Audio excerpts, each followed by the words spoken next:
Hello and welcome back to 3 Martini Launch Plays Kerbal Space Program. I am 3 Martini Launch and I am playing Kerbal Space Program.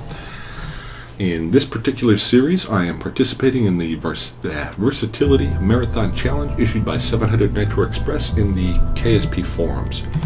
The idea behind this particular challenge is that we make a versatile spaceship. It's going to be a series of challenges, actually. We make a versatile spaceship, not knowing what the challenges are in advance, and then plug on various components, takeoff components, whatnot, to complete the challenge. Here's the ship I made, the Universal Mark II, and during a shakedown, episode 0 and mission 0, simply had to get into orbit around the moon and then come back and get into orbit around Kerbin. The second challenge is a bit more challenging.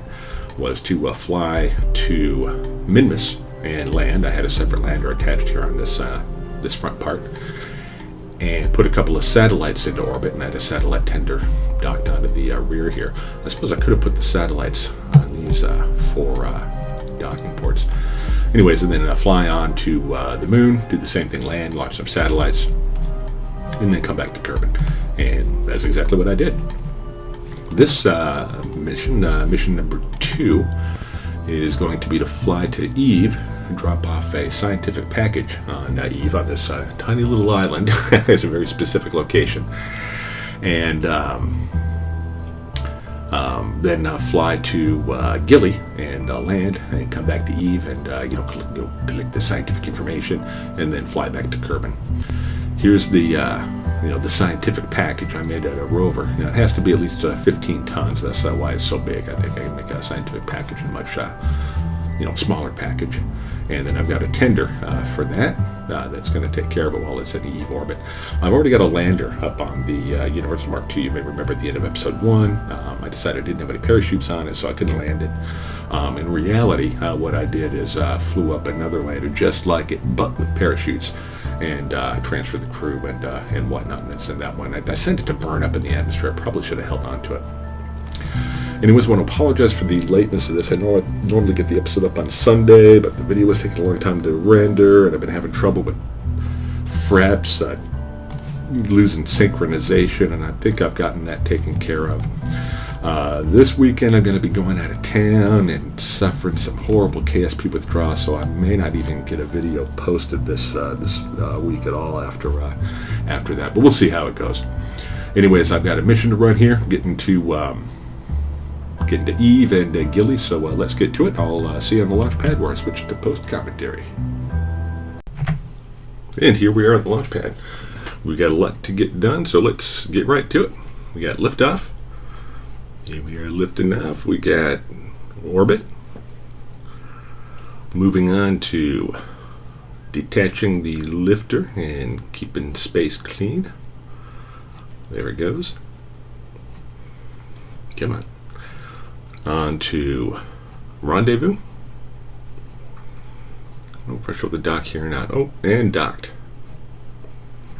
Nope, we still got a little bit more. Ejection. This is ejection to Eve. Sphere of influence. And not sure what I'm looking at there. Oh, ejection encounter. And finally, injection. Oh, aero braking. Or aero capture, I should say. And I want to put myself into a highly elliptical orbit that has a period exactly 1/4 of the rotational period of Eve. The idea is that, with the periapsis very near the target location of the landing. The idea being that I could separate up at apoapsis, which I'm I'm separating up the lander and Universal 2. I could separate out at apoapsis and have whatever cargo land at a specific location. In the event, I had a lot of trouble making a Gilly encounter with that particular orbit, so I just went ahead and circularized my orbit, and then you can see me tugging on the maneuver nodes here, trying to get there we go, an encounter with Gilly. So I'll go ahead and do the burn, and I got some time to kill, so we're back at, I'm not sure what to call that thing, the lander, I guess, the scientific package, along with the tender that's keeping an eye on it. Go ahead and back up there, turn around, and I'm going to draw my apoapsis down to, I forgot how, where I went, 25,000 meters even. Little bird told me that if I dropped it there, it would be just right. And I'm going to go ahead and adjust my inclination a little bit to make sure I pass over the island. And yeah, it looks pretty good. Go ahead and execute that maneuver node. And coming right up on Eve. Here we go. And I have very little control on this thing. As you can see, it's got a 0.33 thrust-to-weight ratio. So I got a little bit of adjustment, but I don't think I'm going to have to make any. Nope, catching on fire. coming in hot through that that big EV atmosphere. And oh my goodness, this is looking pretty good. I think we're going to hit that island. Come on down. And turn on the surface info. Yeah, we did it. Now I got to admit that wasn't my first attempt, but still pretty proud of being able to. My first attempt actually got very close. I was just maybe a kilometer or two out into the water, and just had to fine tune it a little bit. My rover lands, and go ahead and give it a little self-test there just to make sure everything is okay. And yeah, ooh, everything's working. Nothing busted. And let's go ahead and drive. And drive. I'm actually very pleased with the performance of the rover.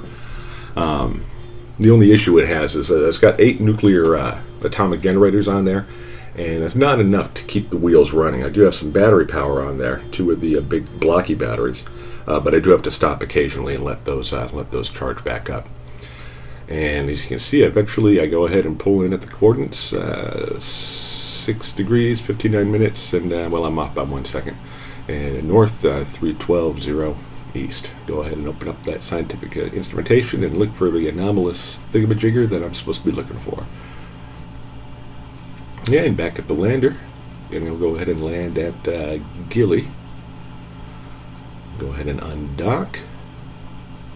Let's back it up a little bit there. Okay. And land. Again, I cut quite a bit out. I still got 8 minutes for this, plus I haven't done the intro yet, so I don't know how that's usually 3 or 4 minutes. We're up to 11 or 12 minutes, so. Oh, come on, land. Yep. I'm going to do some bouncing around. And my timer just went out. Anyways, let me turn that back on. There we go. And go ahead and climb on out. Oop, careful. And then, took too big of a step there. I almost took off from Gili. And I was going to go ahead and do the extreme EVA challenge portion of the challenge, to land a Kerbal from orbit and then take off again using nothing but the jetpack. But the 10 points just wasn't motivation enough for me. Anyways, takeoff is uneventful. Get back up to the Universal 2. Dock with that puppy. Bring it on back to Eve. Pick up that scientific data from the probe that's on the surface there. Go ahead and dock with the probe tender. I considered leaving it behind, going and just taking all the fuel out, but that's a pretty useful piece of equipment. I think I want that one with me. Not a whole lot of fuel left in it. You can see once I get docked up together, it's 2681 Delta V total. Should be plenty to get me back home and land it. Speaking of which, set up my encounter with Eve. Go ahead and burn for the encounter. Find myself, that's right, aero capture.